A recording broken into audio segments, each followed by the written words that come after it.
My house is suddenly shrinking? I hit my head on the kitchen doorway and stood there stunned because I'd lived here for 10 years and never come close to hitting that doorway before. You okay? My wife Kelly asked from the living room. The doorway, I said, rubbing my head. It's lower. She came over and walked through it normally. Seems fine to me, she said. Maybe you're having a growth spurt at 35. But I knew something was wrong. I had to duck slightly now when before I'd walked through without thinking. But Kelly didn't see it, and I trusted her. So at first I believed her that I was the problem. First thing I did was check for carbon monoxide. I bought 3 detectors and put them all over the house. Every reading came back normal. The furnace was fine, the water heater was fine, everything was fine, except the ceilings felt lower. Next, I measured myself at the doctor's office. Maybe I'd changed size, not the house, but I was the same height I'd been since college. Kelly was making dinner when I got home and she had to squeeze past me in the kitchen. I watched her move through the kitchen easily while I kept bumping into things. The counter, the island, the table.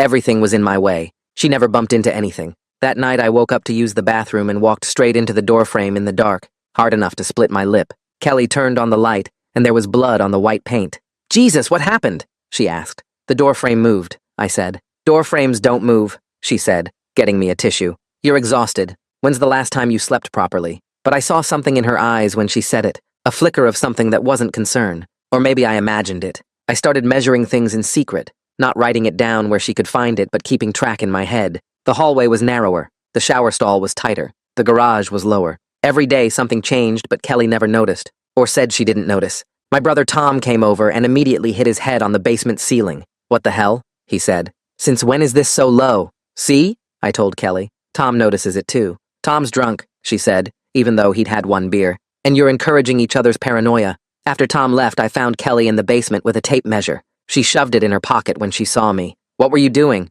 I asked. Nothing, she said, looking for the Christmas decorations. It was July. I installed a hidden camera without telling her, aimed at the hallway. For 3 nights, nothing happened. On the 4th night, the footage showed Kelly standing in the hallway at 3 a.m., just staring at the walls. She stood there for an hour not moving, then went back to bed. When I asked her about it, she said she'd never gotten up. I have the footage, I said. Show me, she said. But the file was corrupted. Every file from that night was corrupted. She said I must have dreamed it, but I knew what I'd seen. She'd been measuring the walls with her hands, touching them like she was checking something. I started sleeping on the couch because the bedroom made me claustrophobic. Kelly said I was having a breakdown and needed help. She made me a doctor's appointment I didn't go to. She started putting pills in my coffee that I pretended to swallow. Then I got stuck in the bathroom. Actually stuck.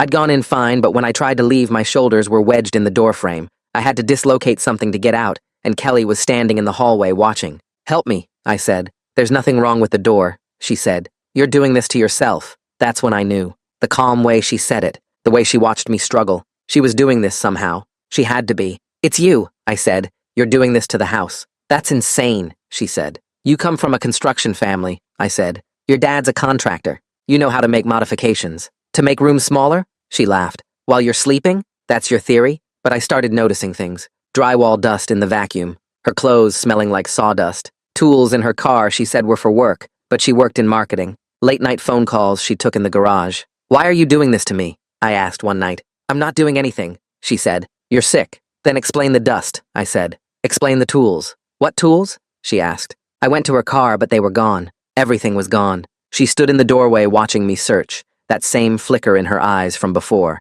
Not concern, satisfaction. You need help, she said. I barricaded myself in the living room that night, pushed the couch against the door so she couldn't get in to make more changes. But in the morning, the doorway was so narrow, I had to remove the couch to squeeze through. Kelly was in the kitchen making breakfast like nothing was wrong. I know it's you, I said. Why would I shrink our house? She exploded. To make me think I'm crazy, I said. To get rid of me. You probably have life insurance or a boyfriend or something. She looked at me with what seemed like genuine fear, but I didn't believe it anymore. I didn't believe anything she said or did. The house was getting smaller, and she was the only one who could have done it. I'm calling your sister, she said, reaching for her phone. I grabbed it from her hand. You're not calling anyone. That's when she ran, out the front door that I could barely fit through anymore. And I stood in my shrinking house wondering if I should follow her or if that's exactly what she wanted. My phone buzzed in my pocket, and I pulled it out with shaking hands. A text from Donovan asking if I was okay after yesterday.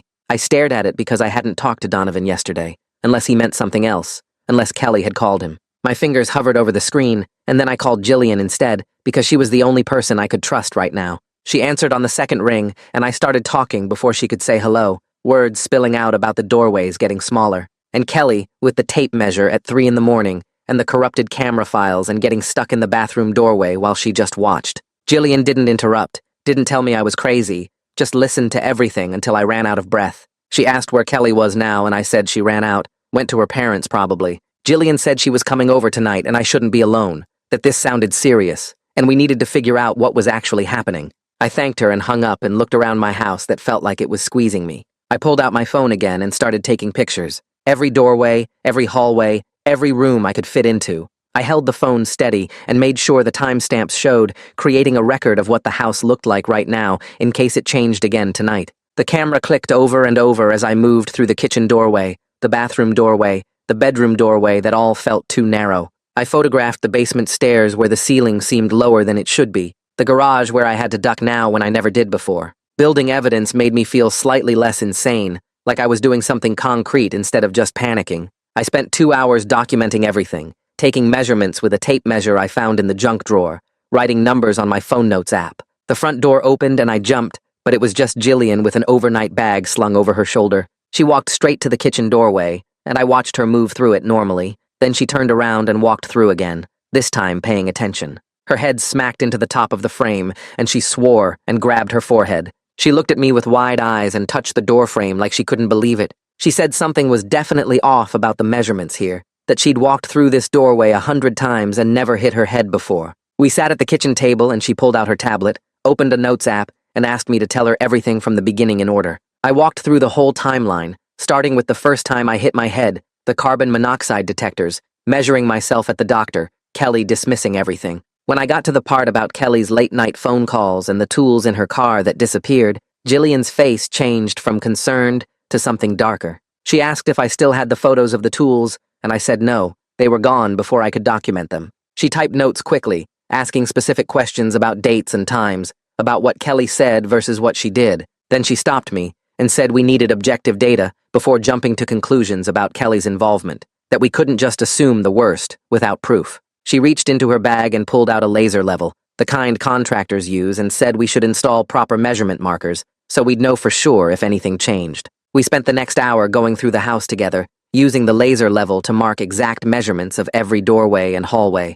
Jillian showed me how to make tiny pencil marks behind the trim where they wouldn't be obvious, marking the precise height and width of each opening. She documented everything on her tablet with photos and measurements, creating a baseline we could check against tomorrow. The work felt good, methodical, and scientific instead of paranoid. When we finished, it was getting dark, and Jillian said she'd take the guest room while I slept on the couch like I'd been doing. I lay there in the dark, listening to the house settle and creak, every sound making me tense. Around midnight, I woke up convinced I heard sawing, a rhythmic back-and-forth sound coming from somewhere in the walls. I got up and checked every room but found nothing, just Jillian sleeping peacefully in the guest room. I went back to the couch and lay there staring at the ceiling. 2 hours later, I woke again to what sounded like drilling, a high-pitched whine that stopped as soon as I sat up. I walked through the house again, checking the garage, the basement, even outside, but everything was quiet and still. The third time I woke up, I didn't hear anything. I just felt convinced that something had changed while I was sleeping. I checked the measurement markers in the dark using my phone flashlight, but couldn't tell if they'd moved. I started wondering if my mind was creating evidence to support my theory about Kelly, if I was so invested in the idea that she was doing this that I was imagining sounds that weren't there. Morning light came through the windows, and I found Jillian already up, checking our measurement markers with the laser level. She showed me the readings on her tablet, and they matched exactly what we'd marked last night. Nothing had changed, not a single millimeter. I should have felt relieved, but instead, I felt confused and frustrated, because if the house wasn't actively shrinking, why did I keep hitting my head and bumping into things that never bothered me before? Jillian made coffee and said she had a friend who was a structural engineer, someone named Alexia, who could come do a walk through this afternoon if I wanted an expert opinion. I agreed, even though part of me worried what we'd find, whether it would prove I was right or prove I was losing it. Kelly still hadn't called or texted, and I didn't know if I should reach out or give her space, if contacting her would make things better or worse. I picked up my phone to check and saw Kelly had posted on social media from her parents' house, a casual photo of their golden retriever that felt completely surreal given what had happened yesterday, like nothing was wrong, like she hadn't just run out of our house in fear. I stared at the photo, trying to understand how she could post something so normal right now. Jillian saw me staring at the screen and gently took my phone away, setting it face down on the counter. She said I needed to focus on facts right now, not social media clues, that scrolling through Kelly's posts would just make me spiral into worse theories. Alexia showed up around 2 in the afternoon with a black rolling case that looked like it weighed more than I did. She was maybe 40, wearing jeans and a polo shirt with some engineering company logo on it, and she got right to work without much small talk. She pulled out a laser level first and started checking door frames, making marks with a pencil on a little pad. Then she moved to a tool that looked like a fancy stud finder but bigger, running it along walls and writing down numbers I didn't understand. I followed her around the house, trying not to hover but needing to see what she was finding. Jillian stayed in the kitchen, giving us space, but I could feel her watching. Alexia asked when we bought the house, and I told her 10 years ago. Asked if we'd noticed any cracks, and I said no, but Kelly might have. She didn't react to that, just kept measuring and photographing with a tablet mounted on a tripod. She spent forever in the basement, tapping the walls and looking at the floor joists with a flashlight. I wanted to ask what she was seeing, but her face stayed neutral and professional the whole time. After almost 2 hours, she packed up her equipment and asked us to sit down at the kitchen table. She pulled up photos on her tablet showing door frames that weren't quite straight, measurements that were off by small amounts. She said several frames were out of plumb, which meant not perfectly vertical, and there was settling in the foundation, probably from water pooling around the house during heavy rain, she explained, which over time can make foundations shift and heave. The changes were real, but measured in millimeters, not the inches or feet it felt like to me. Doors would stick and bind as frames shifted, making spaces feel tighter even though the actual room size hadn't changed much. I sat there processing this and felt relief mixed with something like disappointment because her explanation made sense but didn't match how dramatic everything felt. The doorway that split my lip, the bathroom I got stuck in, all of it felt massive, and now she was saying it was millimeters. Jillian asked if stress could make someone more aware of small changes, and Alexia nodded immediately. She said, hypervigilance absolutely amplifies perception of physical changes, that someone constantly checking and measuring would notice things most people walk past every day. She talked about confirmation bias too, how once you believe something is happening, you start finding evidence everywhere, even in normal variations. I wanted to argue, but I was exhausted, and some part of me that had been wound tight for weeks started to loosen just a little. After Alexia left with a promise to email a full report, Jillian sat me down on the couch and said we needed to talk about something hard. She said it was possible both things were true at the same time, that the house had real structural problems, and I was experiencing anxiety that made everything feel worse. I started to protest, but she held up her hand and kept going. She said the foundation issues were real. Alexia confirmed that, but my reaction to them was extreme, and that wasn't my fault, but it was something I needed to address. I felt defensive and tired, and somewhere under that, I knew she was probably right, even though I didn't want to admit it. My phone buzzed and I grabbed it, hoping for something to change the subject. It was Kelly asking if she could come get some clothes. I stared at the text, trying to figure out what to say, how to respond to my wife who I'd accused of gaslighting me, and who had run out of the house in fear. I typed back that she could come, but asked if we could talk when she did. She said yes, and suggested tomorrow morning when Jillian would still be here. I felt grateful for that because I didn't trust myself to stay calm alone with her. That night, Jillian and I pulled up the corrupted camera files on my laptop, and she called a friend who did data recovery work. He connected remotely and ran some program that scanned the files, while we watched progress bars inch across the screen. After about 20 minutes, he said the corruption pattern looked like SD card failure, something about wear leveling and bad sectors. Not deliberate tampering, just a cheap card dying at the worst possible time. It didn't prove Kelly wasn't in the hallway that night, but it removed the conspiracy angle I'd been building in my head. I thanked him and closed the laptop and sat there feeling stupid and paranoid and confused about what was real anymore. I barely slept that night, even though Jillian was in the next room, and the house felt safer with her there. I kept running through every interaction with Kelly over the past weeks, trying to pinpoint when things shifted from normal to wrong. Was it the house changing,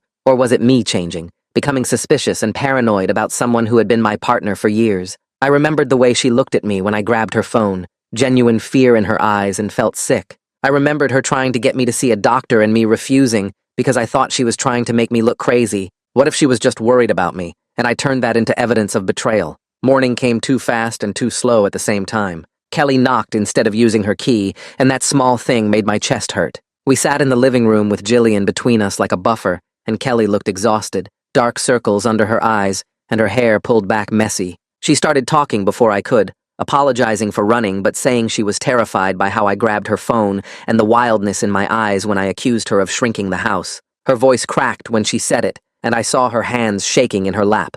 I apologized for scaring her and for the surveillance camera, admitting that was a violation of trust, even though I felt desperate for answers at the time. Kelly started crying and said she had been measuring things and talking to her dad, Fred, because she noticed cracks in the basement months ago. She didn't want to worry me about expensive repairs when money was already tight, so she was trying to get information first. She pulled out her phone with hands that were still shaking and showed me photos of basement cracks I had never noticed. Long, thin lines in the concrete that looked bad even to my untrained eye. Then she showed me text exchanges with Fred going back weeks, asking about foundation repair costs and whether insurance would cover it. She said she was trying to protect me from stress, not gaslight me or make me think I was crazy. I looked at the evidence on her phone and felt my whole theory about her collapse, because this was real documentation with timestamps and everything. The tools in her car were Fred's that she borrowed to check things herself. The late-night phone calls were her crying to her mom about being scared and not knowing what to do. The tape measure in the basement was her trying to figure out how bad the cracks were getting.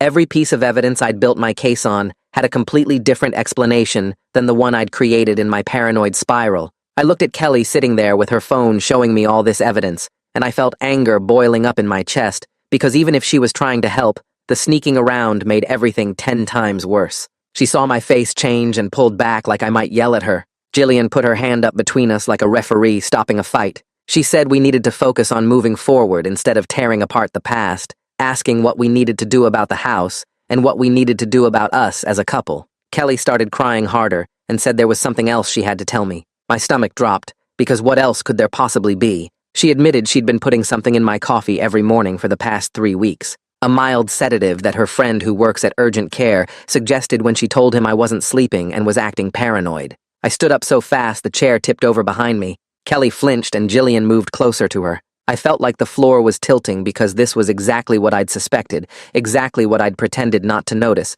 and she'd actually been drugging me. Kelly was sobbing now, saying she knew it was wrong, but she was so scared watching me fall apart, and she didn't know what else to do. She said the doctor friend told her it was basically Benadryl strength, nothing dangerous, just something to help me rest. But all I could think about was swallowing those pills thinking I was being paranoid when I was actually right.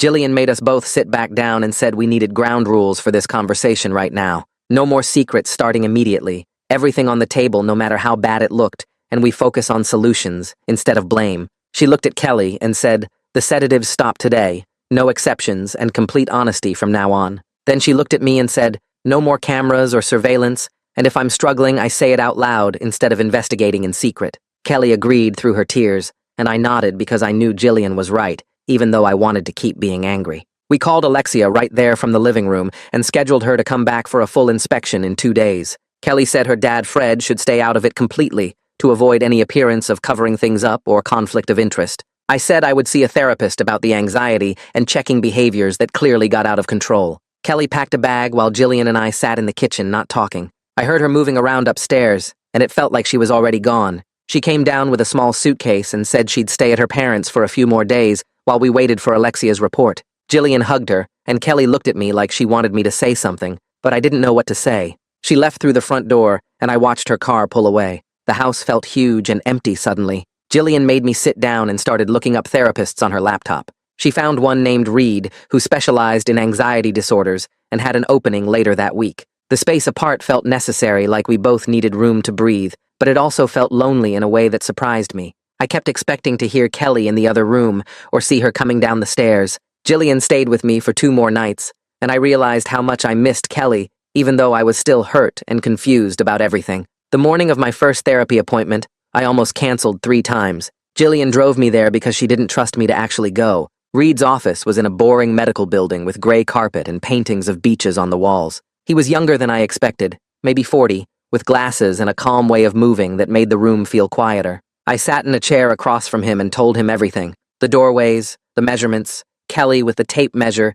the corrupted camera footage, getting stuck in the bathroom, the sedatives in my coffee, all of it including the parts that made me sound crazy. He listened without interrupting and took a few notes. When I finished, he said hypervigilance and checking behaviors often develop when someone feels their environment is unpredictable or unsafe. He explained that my brain might be amplifying normal sensory input because I was in a heightened threat state, making small changes feel big and dangerous. I said that sounded like he was calling me paranoid in a nice way. He said no, he was explaining how anxiety works, and why my felt experience didn't match measured reality. He taught me a technique for distinguishing between what I feel is happening and what I can verify is actually happening. It felt patronizing at first, like he was teaching me something obvious, but when I tried it, I realized I couldn't actually tell the difference most of the time. My feelings about the doorways felt exactly as real as the measurements Jillian took. Reed said that was normal, and we'd work on it. I left feeling slightly less crazy, but also exhausted from talking about everything. 2 days later, Alexia's full report arrived by email. Jillian and I read it together on my laptop. Foundation heaved from poor drainage around the house, causing uneven shifting that made door frames bind and stick in their openings. The settling was gradual but real, measured in small increments that added up over months. Repairs would cost around $15,000, but were straightforward. Improve drainage with proper grading and gutters, install support posts in the basement, rehang doors that were binding. I called Kelly, and we talked for the first time since she left. There was relief in both our voices, having a clear explanation that didn't involve either of us being crazy or evil. She said she'd been so scared the foundation was failing and we'd lose the house. I said I'd been scared I was losing my mind. We agreed to meet with a financial planner to figure out how to pay for repairs without destroying our savings. Kelly said something else that surprised me. She said we should also see a couples therapist, because even with explanations for everything, we broke trust with each other in serious ways. I agreed, because I realized fixing the house wouldn't fix us automatically. We needed help rebuilding what got damaged between us. The sedatives, the surveillance, the accusations, the secrecy, all of it left marks that wouldn't disappear just because we understood the doorways now. Regina's office had soft lighting and 2 chairs facing each other at an angle, not quite confrontational, but not side by side either. Kelly and I sat down, and Regina asked us to describe what brought us here, and I started talking about the doorways, but Regina stopped me and said she wanted to hear about us, not the house. Kelly said we stopped talking honestly and started protecting each other instead, and Regina nodded and asked what that protection looked like. I explained how Kelly hid the foundation concerns to avoid stressing me, and Kelly explained how I installed cameras and accused her of terrible things because I couldn't trust her reassurances. Regina pointed out that we both withheld information thinking we were helping, but the secrecy made everything worse and turned us into opponents instead of partners. Kelly started crying when she talked about watching me get thinner and more paranoid, checking measurements and barely sleeping, and how helpless she felt trying to convince me nothing was wrong when she knew something actually was wrong with the house. I cried too, admitting how abandoned I felt every time she dismissed what I was experiencing, like she was choosing to gaslight me instead of believing me. Regina let us cry and didn't rush to fix anything, just handed us tissues and said these feelings were important and real, even though the story we'd built around them turned out to be wrong. Reed gave me a notebook at our next session and explained the homework assignment. Track anxiety levels every few hours on a scale of 1 to 10. Note physical symptoms like racing heart or tight chest. Write down what was happening right before the anxiety spiked, and note what helped calm me down if anything did. I thought it sounded simple, but when I actually started doing it, I realized how much my anxiety fluctuated throughout the day. Mornings were terrible, waking up with my heart already pounding before I was fully conscious. Anxiety sitting at 7 or 8 before I even got out of bed. Late at night was almost as bad. Lying in bed with my mind racing through worst-case scenarios, checking and rechecking things I'd already verified. But during the day when I was focused on concrete tasks like helping Jillian organize her garage or researching foundation repair companies, my anxiety dropped to 3 or 4. Reed reviewed my tracking after a week and showed me the patterns I couldn't see while I was in it. The anxiety wasn't random or constant. It responded to specific triggers and situations, which meant I could learn to manage it instead of just enduring it. The sleep techniques Reed taught me actually started working after about 10 days of consistent practice. Progressive muscle relaxation, where I tensed and released each muscle group, breathing exercises that slowed my heart rate, and a routine that signaled to my brain it was safe to sleep. I got 6 hours of uninterrupted sleep 3 nights in a row, then 7 hours, then almost 8. The improvement made everything feel slightly less terrible, like I'd been operating with weights strapped to my body and someone finally removed them. Jillian called every morning to check in, and when I told her about the full night of sleep, she actually cheered on the phone. She started celebrating other small wins too, like when I told her I'd gone 2 full days without measuring any doorways or checking to see if walls had moved. She said these weren't small wins at all. They were huge victories over the anxiety patterns that had taken over my life. Her enthusiasm felt good instead of patronizing, because she'd seen me at my worst and knew how hard I was working to get better. Kelly and I met with the insurance adjuster in a bland office with motivational posters about protecting what matters. The adjuster reviewed Alexia's report and our policy details, asked some questions about when we first noticed problems, and what we'd done about them.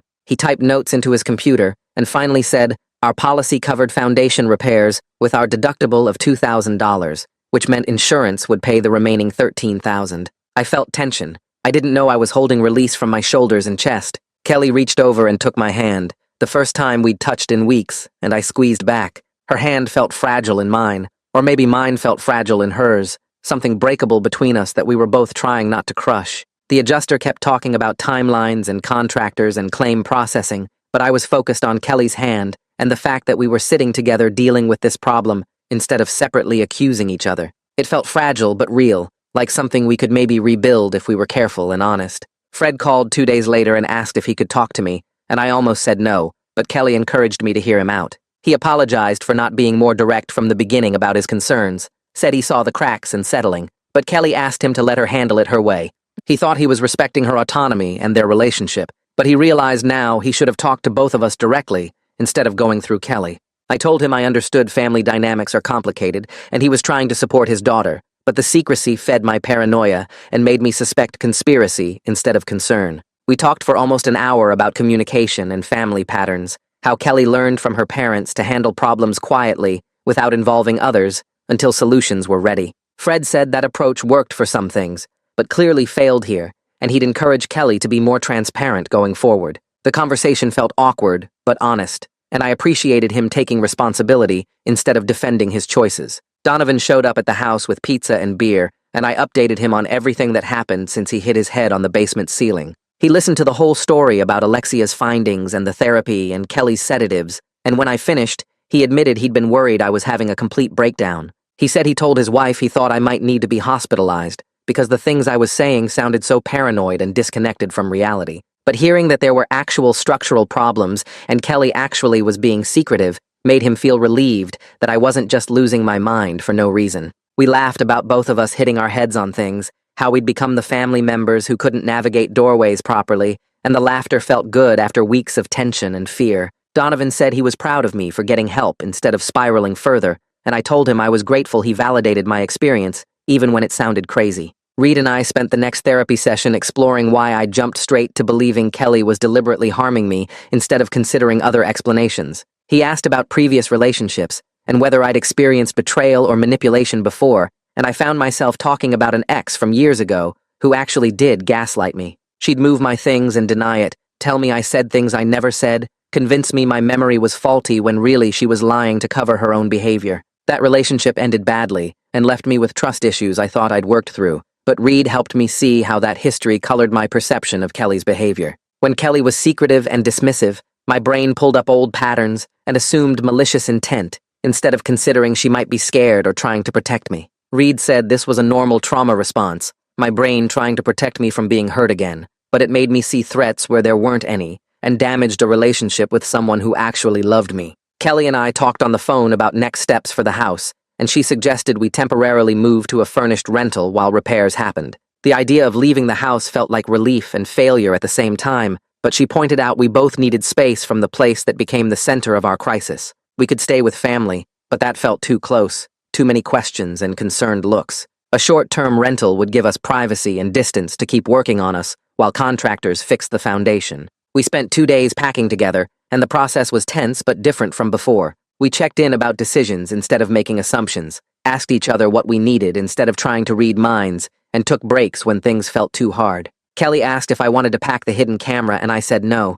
I was leaving it behind with all the paranoia and surveillance. She nodded and said she was leaving the sedatives behind too, and we stood in the kitchen looking at each other, acknowledging we'd both done things we weren't proud of. The rental was a small apartment on the second floor of a modern building, furnished with generic but clean furniture that belonged to nobody. I walked through the doorways normally, not ducking or turning sideways, and realized I wasn't bumping into anything or hitting my head. Kelly noticed too, watching me move through the space easily, and we sat on the couch and acknowledged what we'd both been avoiding saying directly. The house problems were real. Alexia's measurements proved that. But my reaction was amplified by anxiety that made everything feel more dramatic and threatening.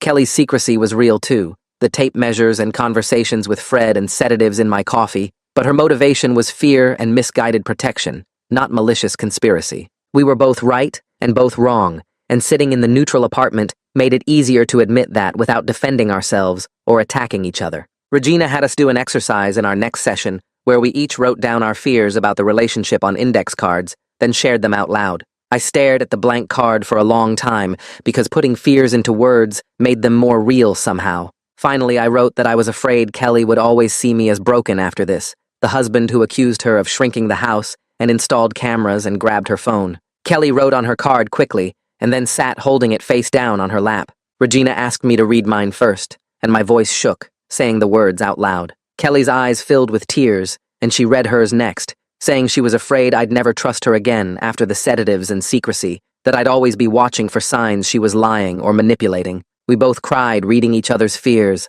and realized we were scared of the same thing, that we'd damaged something that couldn't be repaired. Regina let us sit with that fear for a minute before saying that fear could be motivation to do the repair work, not proof the relationship was doomed. That session left us both raw, but also lighter somehow, like naming the fears took away some of their power.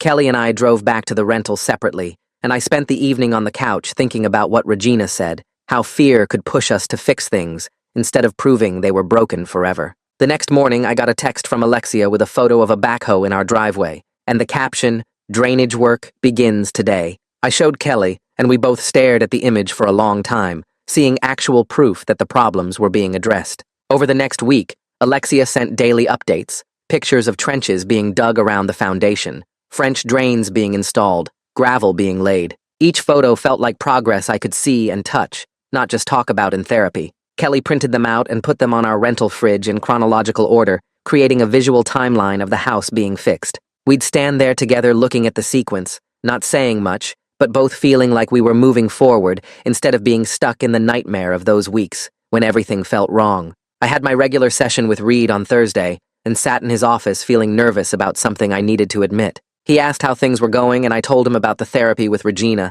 about Kelly and I working on communication, about the house repairs starting. Then I took a breath and said I'd taken down the hidden camera weeks ago, but kept all the footage files on my laptop. Reed's expression didn't change, but he leaned forward slightly and asked what I was protecting myself from by holding on to that evidence. The question hit me hard, because I knew the answer. I just didn't want to say it out loud. I was still afraid of being wrong about Kelly's intentions, still clinging to the possibility that my paranoid theories were right, and the structural explanation was just an elaborate cover story. Reed asked if I truly believed that, and I said no, not anymore, but deleting the files felt like giving up proof of what I experienced. He pointed out that what I experienced was real anxiety and real fear, but the footage wasn't proof of Kelly's guilt. It was proof of my surveillance and mistrust. He asked if I was ready to let go of needing to be right about the conspiracy and choose to trust the evidence we had now, the engineer's report, and Kelly's explanations, and the actual foundation problems being fixed in those daily photos. I opened my laptop right there in Reed's office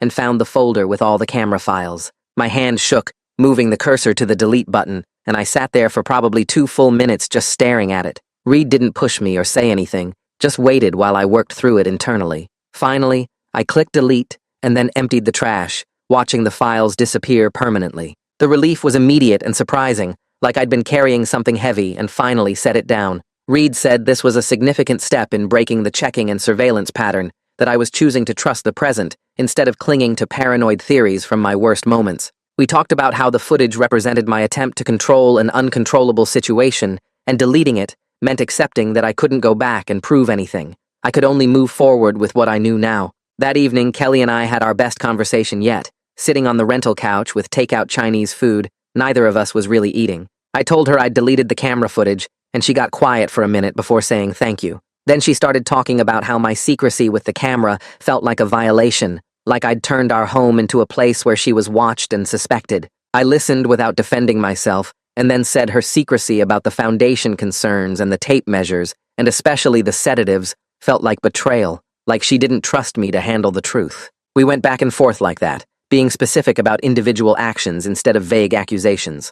I apologized for installing the camera without her knowledge, and for grabbing her phone that day, naming the exact moments instead of just saying sorry for everything. Kelly apologized for the sedatives in my coffee, and for having those conversations with Fred without including me, and for dismissing my concerns about the doorways when I first brought them up. Regina had taught us to apologize for specific actions, and we were finally doing it, taking responsibility for particular choices instead of abstract wrongdoing. After we finished eating, I told Kelly about deleting the footage in Reed's office, and she thanked me again, then admitted something that made my chest tight. She said she'd been having nightmares about me grabbing her phone, about the look on my face in that moment, the rage and wildness in my eyes that made her scared of me for the first time in our marriage. I felt sick hearing it, but I didn't try to minimize or explain it away. I just said I was sorry, and that I'd been scared of her too in those worst moments. We held each other on the couch and acknowledged out loud that we'd both felt afraid of each other, that we'd both done things that damaged trust, that we'd both been at our worst when we needed to be at our best. It was the most honest we'd been since this whole thing started, and it hurt, but it also felt necessary, like lancing a wound, so it could finally heal properly. In our next session, Regina introduced something she called repair attempts, small actions that signal you're trying to reconnect after conflict. She said these didn't have to be big gestures, just consistent small things that show effort and attention. Kelly started bringing me coffee in bed the next morning, and we both laughed darkly when she handed it to me, acknowledging the sedative history, but also reclaiming the gesture as something caring instead of sinister. I started asking about her day when she got home from work, and actually listening to her answers instead of scanning for inconsistencies or lies. We'd catch each other doing these repair attempts, and sometimes acknowledge them directly, sometimes just let them happen naturally. Regina said this was exactly right, that rebuilding trust happened through accumulated small actions more than grand declarations. 2 weeks after repairs started, Alexia sent a text saying the major structural work was complete, and they were rehanging doors properly with the foundation now stabilized. She estimated another 2 weeks for finishing work and final inspection. Kelly and I sat at the rental kitchen table discussing whether to move back in right away or stay here longer. Part of me wanted to rush back and reclaim the house, prove I could live there normally now, but another part felt nervous about returning to the place where everything went wrong. Kelly said she felt the same way, wanting to go home, but also scared of falling back into old patterns. We agreed to wait until we both felt ready, not forcing it just because the repairs were done. Regina had talked about not rushing major decisions, and this felt like one of those times to be patient, even though patience was hard. The following week, Reed brought up something I'd been avoiding thinking about. He said I'd made excellent progress in therapy, but suggested I might benefit from medication for anxiety in addition to our sessions. My immediate reaction was resistance, and I told him about the coffee incident, about Kelly secretly dosing me. Reed nodded and said he understood that association, but explained the difference between prescribed medication I controlled versus someone secretly giving me substances. He said an SSRI could help lower my baseline anxiety and make the therapy tools more effective, that it wasn't about numbing me or controlling me, it was about giving my brain chemistry support while I did the psychological work. I sat with that for a while and asked questions about side effects and how long I'd need to take it and whether it meant I was broken or weak. Reed addressed each concern patiently and said medication wasn't about being broken, it was about using available tools to support recovery, like using crutches while a broken leg healed. By the end of the session, I agreed to try a low-dose SSRI and see how it went. I started the medication that weekend and the first week was rough. I felt nauseous and tired, had trouble sleeping even worse than before, felt foggy and disconnected. Reed had warned me about adjustment side effects and told me to push through the first week or two, unless things got unbearable. I texted him twice, feeling like I should stop, but he encouraged me to keep going, reminded me this was temporary while my brain adjusted. Kelly was supportive, asking how I felt each day, not pushing me to stick with it, but also reminding me what Reed said about the adjustment period. By week 2, the side effects faded, and I started noticing something different. My baseline anxiety was lower, like the constant hum of worry I'd been living with had decreased in volume. I wasn't constantly scanning the environment for threats, or checking doorways or looking for evidence of problems. I could walk through the rental apartment without that hyper-vigilant edge that had become so normal, I'd stopped noticing it. Reed asked me to rate my anxiety on a scale of 1 to 10 each day, and the numbers were consistently lower than they'd been in months, hovering around 3 or 4 instead of 7 or 8. The medication wasn't magic, and I still had anxious moments, but it felt like I had more space between stimulus and reaction, more room to use the tools Reed taught me, instead of being overwhelmed by immediate panic. 2 weeks after starting the medication, Kelly texted me that Alexia had confirmed the repairs were done and we could visit the house. I met Kelly there on a Saturday morning, and we stood in the driveway for a minute before going in, both of us nervous about what we'd feel walking back into the place where everything fell apart. She unlocked the front door, and I followed her inside, and the first thing I noticed was how normal the doorway felt when I walked through it. No ducking, no turning sideways, no bracing for impact. I walked straight through like I had for the first 8 years we'd lived here, before everything started. Kelly watched me, and I saw her eyes get wet, and then I walked through again just to feel it, the simple act of moving through a doorway without thinking about it. We went room to room together, and I tested every single doorway, hallway, and tight space that had caused me problems. The kitchen doorway where I'd first hit my head was perfectly normal. The bathroom doorway I'd gotten stuck in was wide enough. The hallway felt open instead of closing in. Kelly started crying for real when we got to the bedroom, and I walked through that doorway 3 times in a row without any issues. I started crying too because the relief was so strong it hurt, seeing physical proof that the problems were real, and now they were fixed. We stood in the bedroom holding each other and crying, and it wasn't about the house anymore. It was about being able to trust what we saw and felt, having evidence we could both see, instead of fighting about what was real. The next therapy session with Regina, she had us do an exercise about conflict that made me uncomfortable before we even started. She said we were going to have a disagreement right there in her office about something real, using the tools we'd been learning. Kelly brought up that she wanted to refinish the basement now that the foundation was fixed, turn it into a proper living space, and I immediately felt my chest get tight because that would cost money we didn't have after the foundation repairs. Regina stopped me before I could say anything and had me use the breathing technique Reed taught me, counting to 4 on the inhale and 6 on the exhale. Then she had me state my concern without attacking or shutting down, just saying what I was worried about. I told Kelly I was scared about spending more money right now because our savings were low and I didn't want to go into debt. Kelly used her tool of acknowledging what I said before responding, repeating back that she heard I was worried about money and debt. Then she explained she'd been researching costs and had a plan to do the work in phases over 2 years,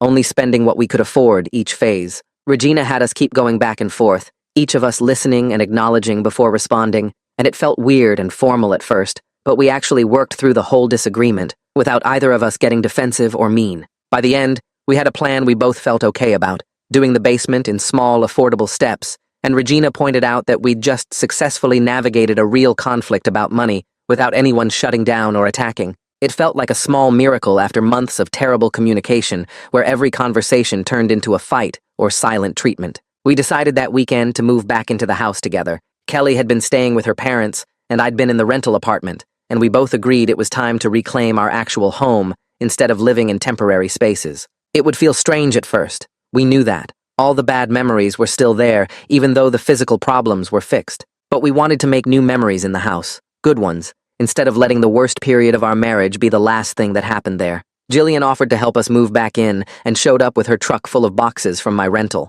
We loaded everything into the house, and Jillian kept making jokes about the doorways, walking through them with her arms spread out measuring them, pretending to bump her head and fall over. Kelly and I both laughed, real laughs, because we could finally see some humor in how crazy everything had gotten. Jillian measured a doorway with her hands and announced it was definitely regulation size, and we all laughed harder because we'd spent so much time obsessing over measurements that had felt life or death serious. Moving our stuff back in felt good, putting things in their old places, making the house ours again instead of a crime scene we were investigating. The first night back in the house, I woke up at 2 in the morning in a full panic. My heart was racing and I couldn't remember where I was, couldn't orient myself in the dark bedroom. For a second, I thought the walls were closer and the ceiling was lower, and I was back in that nightmare of everything shrinking. Kelly woke up when I sat up breathing hard, and she turned on the bedside lamp, and I saw her face in the familiar bedroom and started to calm down a little. She didn't ask what was wrong. She just started doing the calming technique we'd learned in therapy,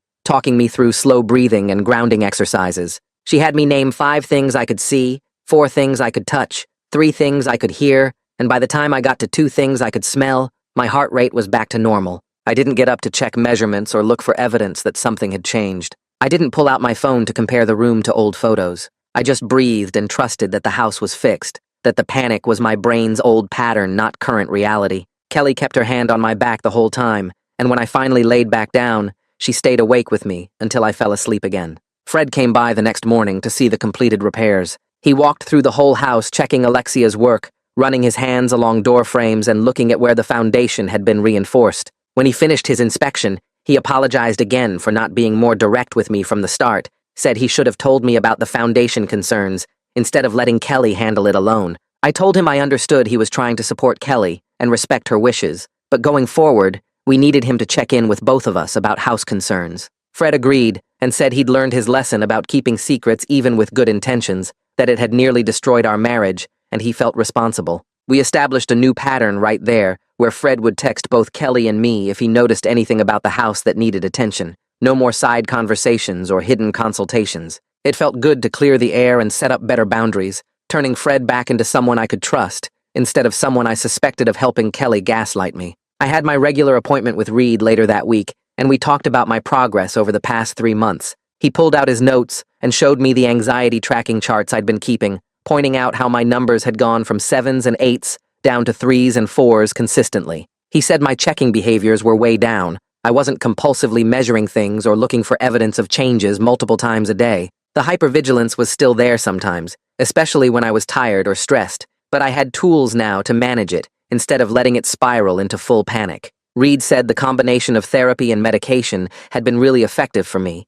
that I'd done the hard work of changing thought patterns and behaviors that had been making everything worse. I still had moments where I felt that old urge to check and verify everything, to not trust what I was seeing, but now I could recognize it as anxiety, not reality, and use my tools instead of acting on every worried thought. Reed said that was huge progress, and we could start spacing out our sessions to every other week. Kelly and I celebrated our anniversary the following weekend, quietly at home instead of going out. We decided to cook dinner together in the kitchen where this whole thing had started, the room where I'd first hit my head on the doorway and begun spiraling. We made pasta from scratch, something we used to do all the time before everything fell apart, working side by side at the counter. The kitchen felt normal, the space felt right, and I moved through it without constantly checking distances or bracing for impact. We opened a bottle of wine, and Kelly made a toast to surviving the worst period of our marriage and coming out stronger. I added that it felt earned, not naive, because we'd both done real work to get here instead of just hoping things would get better.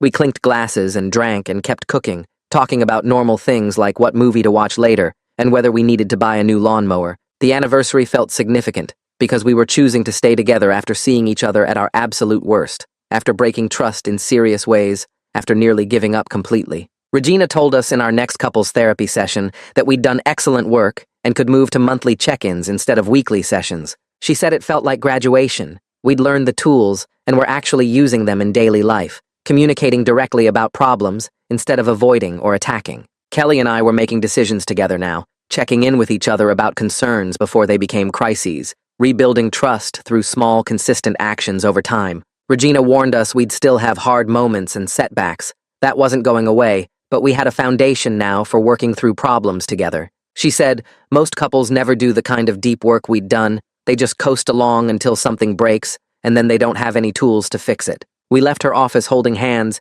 and I felt proud of us for doing the hard thing instead of just walking away when everything got terrible. I had a follow-up appointment with Alexia a month after the repairs finished. She came back to inspect everything and confirm the work was holding up properly, checking the foundation supports and drainage system. She took measurements and photos and ran tests with her equipment, and when she finished, she said everything looked great. The foundation was stable, the drainage improvements were working exactly as designed, and the house should be solid for decades with normal maintenance. She said we'd caught the problems before they became truly catastrophic, before the foundation shifted enough to cause major structural damage. I felt grateful hearing that, grateful we'd gotten help when we did, grateful Jillian had pushed me to call a professional instead of just spiraling in paranoia. Alexia said to call her if we ever noticed any new cracks or settling, but she didn't expect problems given how thorough the repairs had been. Donovan and his family came over for dinner 2 weeks later. His wife and their 2 kids, ages 6 and 9, filled the house with normal family noise and energy. We cooked burgers on the grill,